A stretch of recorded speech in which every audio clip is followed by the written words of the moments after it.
Well, this is it. The 9th season of Death Battle is over. Hard to believe that fact, though. It feels like yesterday that Harley vs. Jinx just came out, and already we're at the season finale. This season has really felt like something else in terms of quality and just general enjoyment. I really hope it continues on with season 10. But more on that later, because right now, we have to talk about Gogeta vs. Vegito. So without further ado, I present the Capceris approved Gogeta vs. Vegito review. For starters, the analysis is serviceable. I like the way it starts with the two hosts gathering the Dragon Balls. Wiz wants to wish for world domination, but Boomstick convinced him to wish for Gogeta and Vegito to fight to the death. Gogeta's easily the better of the two, starting with them introducing Gogeta where he came from, telling the audience that they peaked at 8 years old, and ending with Wiz giving a pretty nice eulogy about Gogeta and how those who are fans couldn't want more, and those who fear him or face him couldn't fear more. That's pretty cool. Vegito's analysis is unfortunately not as good. It starts out pretty well with the hosts treading over the same stuff before Boomstick gets a bad case of deja vu, before then Wiz cuts him off. But then we get a pretty bland joke about Vegito's name and how it sucks, as well as Wiz explaining where it comes from. Like, this is neat and all, but it's just eating up time that could be used to explain the character and their abilities. Hell, if you wanted to include this, all you have to do is just have Boomstick say, "Why is he called Vegito and not Vegiku?" And then Wiz says, "It comes from the first part of Vegeta and the second part of Kakaroto, thus creating Vegito," leaving the Vegerot bit for the black boxes. Overall, the analysis is just fine. Nothing too mind-blowing, just fine. There's also a few things that I want to bring up later. Now, the fight is a lot better.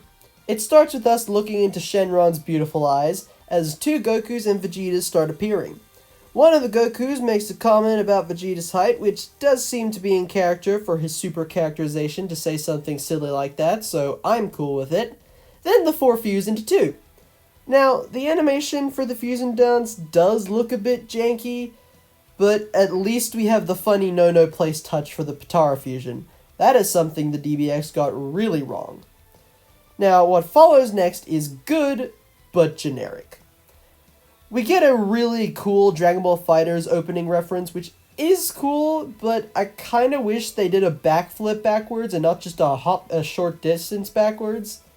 Also, this next bit is a personal grievance, but I wish they tried to emulate the way Dragon Ball FighterZ animates its characters. They do attempt this later on, but more on that later. The headbutt into Super Saiyan is straight to the point, and I love it. No stalling, no slowly progressing as one character does, just wham! Super Saiyan at the same time, showing that they are really equal in terms of power. And them flying around Shenron is such a raw as hell moment. As is Gogeta countering Vegito's blade with an energy ball and using another energy ball to catch Vegito off guard. That's pretty clever. Vegito going into Super Saiyan Blue is once again straight to the point, but this time we get to see the Super Saiyan Blue aura overshadow the traditional Super Saiyan aura. And Vegito complimenting Gogeta's skills and asking if they want to amp it up a bit, with Gogeta responding yes, and adding a bit of variety to the mix with Super Saiyan 4 and matching Blue's aura with Super Saiyan 4's aura is a great character moment for both of these two. It shows that despite this being a battle to the death, the characters don't see it that way. They see this as a sparring match where they get to go all out. Not once do we see the two ever get angry at each other, or anything of that matter. They're just having fun while they have a sparring match. It's really cool. That being said, the Big Bang Kamehameha versus the final Kamehameha is very underwhelming.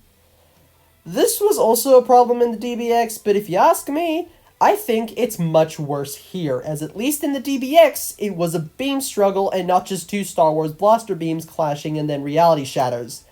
It doesn't give any emotional impact to the audience.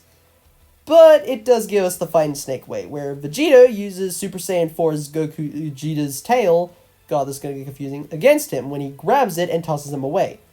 Gogeta then also goes blue. Why? They said Super Saiyan 4 is equal to Super Saiyan Blue, so why didn't he just go Super Saiyan 4 Limit Break? Is it because Vegito can use Gogeta's tail against him? Sure, it is a big disadvantage, but you could just use that to get him in close for a good hit, or just choke him outright. Gogeta uses Stardust Full, which looks really good, but Vegito dodges it, despite the move being practically impossible to dodge because there's ki everywhere. This fails, and Gogeta is sent flying to another area, this time being Kame House.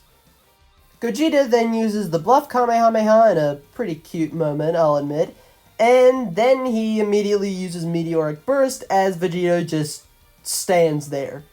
Not even trying to dodge. Congrats, Vegito. Played yourself.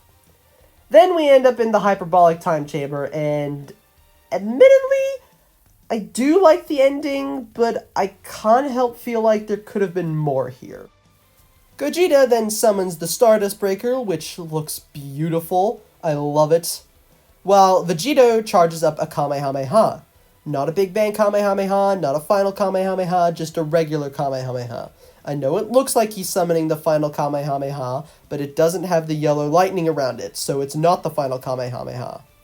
Anyway, the Stardust Breaker then hits Vegito, but it doesn't have an effect on him, because, you know, Vegito isn't evil.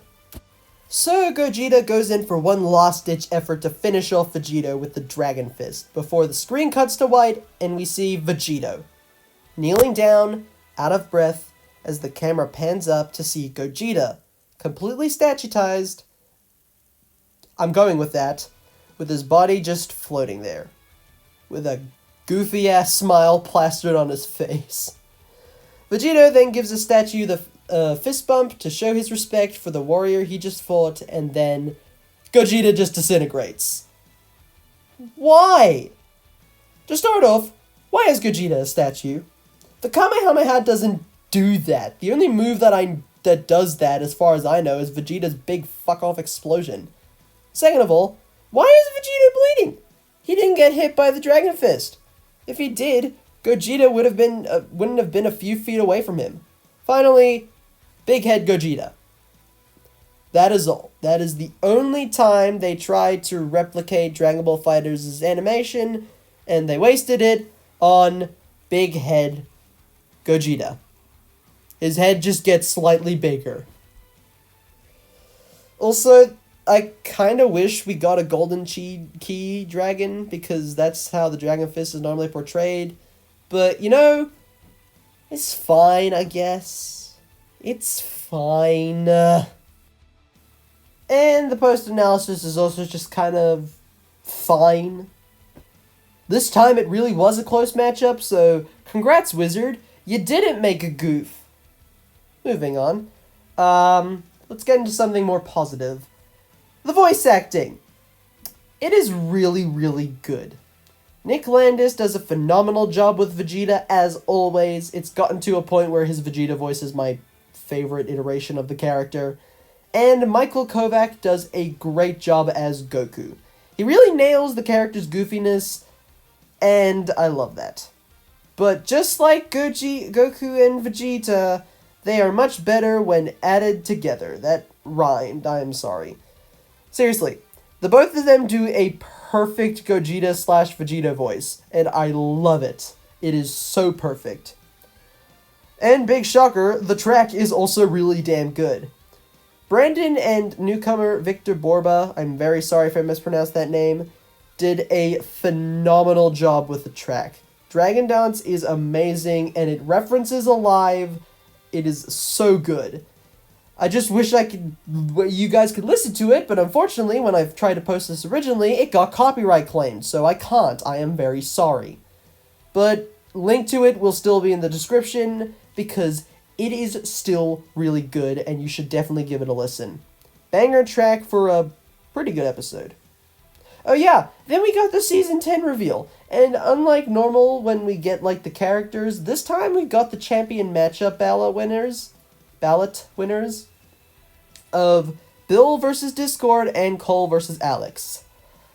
Praise the Lord and Savior, boys. Cole versus Alex is finally happening. I really couldn't care about Dill versus Discord, but Colex is true hype. Big fan of both. Probably more of an Infamous fan because I like Delson more than both of them, but that's just me. But yeah. So if it wasn't obvious enough, and it probably isn't obvious since I kind of bitched about this episode near the end, I do like this episode. It is... Is it the best episode of Season 9? Hell no. Is it the best finale? Of course not. Is it worth watching, though? Yeah, I would say so. The episode is good. Don't get me wrong. But nothing really stands out. Goku vs. Superman, that was the first, and it was a legacy matchup. A matchup that people have been pondering since the dawn of time itself. All Might vs. My Guy was a fun, fast-paced matchup with two characters who bounced really well off of each other. Saitama vs. Popeye was a batshit insane episode that had them changing the very style of the animation itself. Gogeta vs. Vegito has nothing of substance, really. It's just another generic Dragon Ball fight. And again, it's not bad, but there's nothing memorable here. Seriously, the only way I'll actually remember this episode is because the YouTube release date is the same release date as my dog's birthday, or is the same day as my dog's birthday. But again, it's still really good. But let me just put things into perspective here. This episode is not only the third Dragon Ball matchup this season, but it's also a same series matchup, and a matchup we had to wait 4 weeks to, as opposed to the standard 2 weeks to. And they go into so much depth with all this other stuff instead of just the main canon. Seriously, they bring up stuff from Dragon Ball Heroes and Xenoverse, like Super Saiyan 4 Limit Break, but they don't use anything. Imagine instead of Gogeta going blue, he went 4 Limit Break, and Vegito went blue Evolve to keep up. Instead, we got an episode with an analysis that focuses mainly on non-canon forms and feats, but an animation that focused entirely on canon stuff, making me wonder, why wasn't this just an episode between their canon selves either? Anyway, despite my bitching about this episode, I don't think it's bad. It's still really, really good. But it does have way too many flaws to ignore. Anyway, I would like to thank you all so much for watching.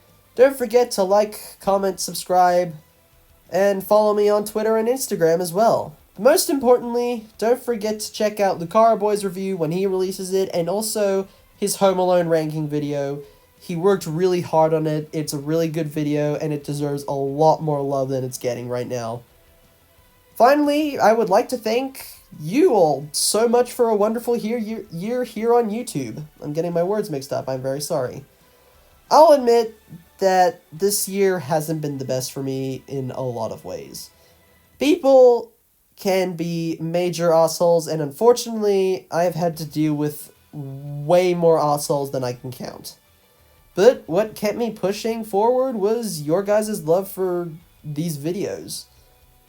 Whether it be reaching 1,000 subscribers or meeting new people I can confidently call my friends, you guys have been there for me, and I can't thank you enough. YouTube has been my dream for a long time now, and the fact that it's somewhat working out with me being a mild internet sensation, as I'll put it for now, it really makes me happy. So, thank you guys so much. I hope you all had a Merry Christmas. Comment down below what you got for Christmas. I really want to know. And I hope you guys have a Happy New Year.